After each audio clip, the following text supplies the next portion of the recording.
Salut à tous, j'espère que vous allez tous bien et bienvenue dans cette nouvelle vidéo. Aujourd'hui, nous allons un peu parler de la Coupe du Monde avec ses logos. Les anciens logos de la Coupe du Monde avaient pour objectif de présenter la culture du pays organisateur à travers des illustrations, des formes artistiques et des couleurs spéciales. Le logo de la Coupe du Monde de la FIFA 2010 représentait un joueur effectuant un geste technique avec des formes inspirées de l'art africain. Celui de la Coupe du Monde de la FIFA 2014 utilisait de mêmes formats les trophées, symbole de l'union et de la passion brésilienne. Le logo de la Coupe du Monde de la FIFA 2018 était inspiré des traditions artistiques russes et de la conquête spatiale du pays. Mais pour la Coupe du Monde de la FIFA 2026, FIFA a choisi une approche totalement différente. La simplicité, la modernité et la flexibilité. Pour la première fois de l'histoire, le véritable trophée apparaît directement dans le logo, placé au centre du nombre 26. Le 26 représente évidemment l'année 2026, mais aussi une nouvelle ère du football mondial. Le trophée au centre rappelle que, peu importe les pays ou les continents, tous les regards convergent vers le même rêve, soulever cette coupe mythique. Ce choix permet également d'adapter facilement le logo aux différentes villes et aux supports numériques modernes, contrairement aux anciens logos très détaillés qui étaient plus difficiles à décliner sur tous les formes. Dans cette vidéo, nous allons voir pas à pas comment réaliser le logo officiel de la Coupe du Monde 2026 sur Adobe Illustrator. C'est parti!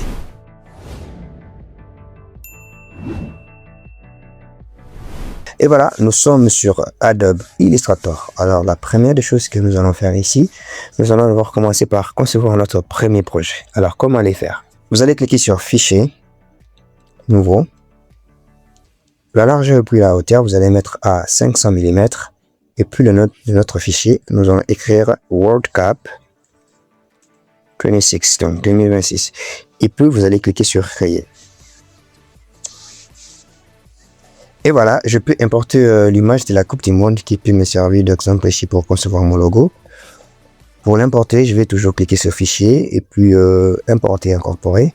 Voilà, je vais importer et puis je vais le positionner quelque part ici. Voilà, j'essaie un peu de l'agrandir. Et voilà, ça peut rester ici. Je vais commencer à voir comment j'ai utilisé ça. Voilà, rapidement, je vais bloquer mon calque ici et puis je vais créer un nouveau calque vide à partir d'ici. Je vais d'abord commencer par faire les D et puis les 6. Alors, comment ils ont fait ça? Le designer a beaucoup plus réfléchi sur la forme. En regardant bien le logo, vous allez voir qu'il y a 3 formes. Donc, la première forme est ici, la deuxième et puis la troisième. Pareillement avec les 6. Première forme, deuxième forme, troisième forme. Alors, comment les faire? Nous allons dessiner des rectangles. Nous allons sélectionner l'outil rectangle et puis nous allons tracer un rectangle. Et voilà, comme ça. Je vais enlever la couleur du contour. Et puis la couleur du fond, je vais mettre noir. Voilà. Je vais maintenant dupliquer cette forme. Avec Adobe Illustrator, lorsque vous faites CTRL-C et puis CTRL-V, ça va coller n'importe où. Mais lorsque vous faites CTRL-C plus CTRL-F, ça colle devant. Donc les fontes. Donc si vous faites CTRL-C et puis CTRL-B, ça va coller derrière l'image. Alors ici, nous allons faire CTRL-C plus CTRL-F, ça colle devant. Je vais déplacer. Je vais profiter pour maintenir la touche Shift pour garder la forme. Et voilà. Je vais maintenant dupliquer la dernière forme ici. Je vais faire toujours CTRL-C puis CTRL-F pour coller. Et puis, je vais déplacer. Comme ça, je vais maintenir toujours la touche Shift pour garder la forme. Voilà. Je vais maintenant sélectionner les tout. Je vais essayer un peu d'agrandir la forme. Voilà. Je vais un peu bouger pour voir maintenant le logo. Comment on va faire? On va d'abord commencer par tirer cette partie. Pour les faire, vous allez sélectionner l'outil sélection directe. Et puis vous allez sélectionner ces 2 premiers points qui se trouvent ici en haut. Et voilà, les 10 points sont là. Et puis je vais le tirer jusqu'à ce que ça va devenir rouge. Je tire. Voilà, c'est devenu rouge. Maintenant, je peux relâcher. Voilà. Et encore une autre partie que nous devons tirer. C'est celle-ci. Je vais d'abord cliquer sur la forme qui est au milieu. Et puis parmi les 4 points, je vais choisir un seul point. C'est ici. Je clique. Et puis je vais tirer jusqu'à ce que ça va devenir rouge. Voilà. Je vais relâcher. Et puis maintenant, il y a une dernière partie. C'est la forme qui est ici. Ça. Je vais cliquer sur ce point-là. Et puis je vais glisser. Et voilà. J'ai fini avec le 2. Maintenant, ça me reste le 6 qui est ici. Alors, je vais toujours prendre l'outil sélection et puis je vais sélectionner le 2 que j'avais déjà fait ici. Et puis, je vais cliquer sur édition, copier et puis édition coller devant. Voilà, et puis je vais déplacer. Je vais maintenir Shift pour garder sa position. Et voilà, comme ça. Je vais prendre l'outil sélection directe. Et puis je vais tirer tous ces points ici pour restaurer les formes. Voilà, j'ai restauré toutes les formes. Ou soit vous pouvez carrément les dessiner avec les formes qu'on avait utilisées ici. Mais je n'ai pas voulu les faire avec les formes que j'ai déjà utilisées. Sinon, nous aurons le 6 qui sera peut-être plus petit par rapport au 2. Alors, le plus important, par exemple, si je fais plutôt CTRL Z, donc on a les dés qu'on avait dupliqués. Vous choisissez seulement un seul point comme tout est sélectionné. Et puis, vous allez juste tirer pour restaurer les formes. Voilà. Là, maintenant, nous allons faire pour les 6. Je vais commencer par les deux derniers points qui sont ici. Et puis, je vais tirer jusqu'à ce que ça va devenir rouge. Voilà, comme ça. Et puis, il y a encore des parties ici que je vais tirer. Je vais sélectionner encore sur des parties. Et puis, je vais tirer. Voilà, j'ai déjà la forme de 6. Maintenant, il y a encore une autre partie qui est au milieu. C'est la partie ici. Je vais cliquer. Et puis, je vais tirer jusqu'au milieu. Et voilà, je finis avec le 6. Donc, lorsque vous regardez déjà le logo, donc en effet, c'est 6 formes, 6 rectangles qui nous a permis d'avoir ces logos.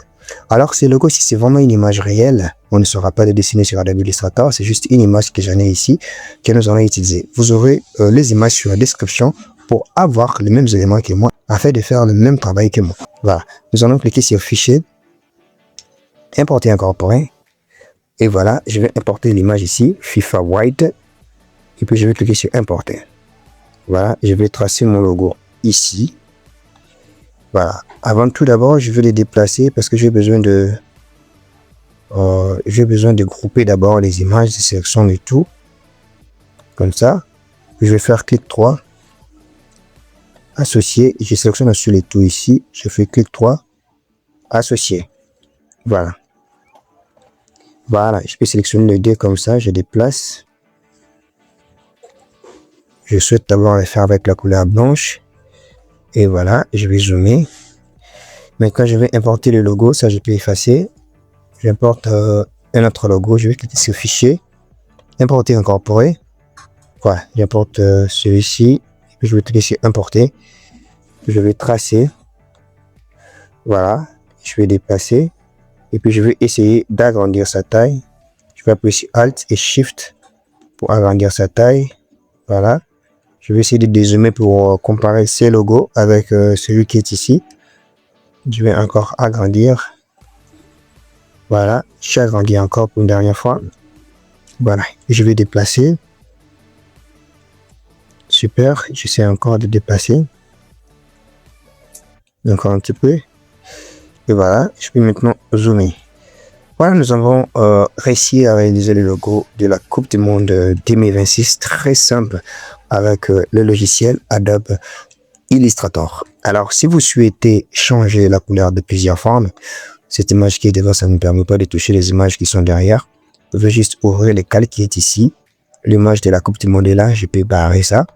Je bloque ça et puis, si vous voulez changer la couleur, vous devez juste cliquer.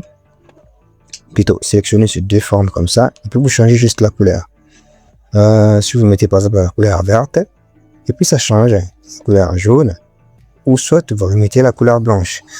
Voilà, on va l'essayer aussi avec une autre couleur. Là, je vais désactiver le logo de la Coupe du Monde. Je sélectionne et tout. Je vais maintenir sur Alt à foncer, et puis je duplique le logo. Voilà, je peux mettre ça ici. J'enlève ça, je vais importer le logo blanc. Je vais cliquer sur Fichier, Importer, Incorporer. Voilà, j'ai choisi ça. Et puis, je vais dessiner. Voilà. Je vais déplacer le logo pour changer sa couleur. Je sélectionne les deux formes ici. Puis, je vais changer sa couleur. Je vais mettre noir. Voilà. Et puis, je vais prendre ce logo. Je déplace. Pour le mettre ici. Voilà. Je vais agrandir sa taille. En appuyant sur Alt et Shift. Voilà, je vais arranger. Voilà, comme ça. Je vais sélectionner les tout. Je vais le déplacer, puis positionner ça même ici. Voilà. Si je souhaite encore mettre une autre couleur, je vais sélectionner toujours les deux. Ça. Avec ça. Et l'autre ici. je maintiens sur Alt. Regardez, lorsque vous maintenez sur la touche Alt, le curseur aussi change de forme. Vous maintenez sur la touche Alt et puis vous allez déplacer. Je vais appuyer sur Shift pour garder la distance. Voilà. Maintenant, je vais changer la couleur des deux ici. Comme la coupe ici ne permet pas de toucher les images qui sont derrière, je vais bloquer ça. Et puis, je vais cliquer sur ce déforme. Je sélectionne le 2 comme ça. Et puis, je vais changer la couleur. Cette fois-ci, je peux mettre, j'essaie d'avoir avec la couleur verte. Voilà, ça marche très bien. Et puis, vous allez essayer aussi avec d'autres couleurs. Voilà, nous avons essayé ensemble de réaliser le logo de la Coupe du Monde très simple sur Adobe Illustrator. Et voilà, vous comprenez maintenant pourquoi la FIFA a choisi de changer totalement son identité visuelle pour la Coupe du Monde 2026. Là où les anciennes éditions mettaient en avant la culture et l'identité des pays organisateurs, le nouveau logo a choisi la simplicité, la modernité et l'universalité. Les trophées placés au cœur du 26 rappellent qu'au-delà des frontières, des langues et des générations, le rêve reste le même, soulever la Coupe du Monde. Ce design est plus flexible, plus mémorable et parfaitement adapté à l'ère numérique, ce qui explique pourquoi il marque une véritable révolution dans l'histoire des logos de la compétition. J'espère que cette vidéo vous aura permis de découvrir non seulement comment recréer ce logo, mais aussi la réflexion et la stratégie qui se cachent derrière chaque choix graphique. Abonnez-vous à la chaîne et rejoignez-nous pour découvrir encore plus d'analyses, de tutoriels et les secrets du design graphique autour de la Coupe du Monde et bien d'autres projets à venir. Merci d'avoir regardé cette vidéo. À très bientôt pour une nouvelle édition. On se retrouve à la prochaine. Merci beaucoup.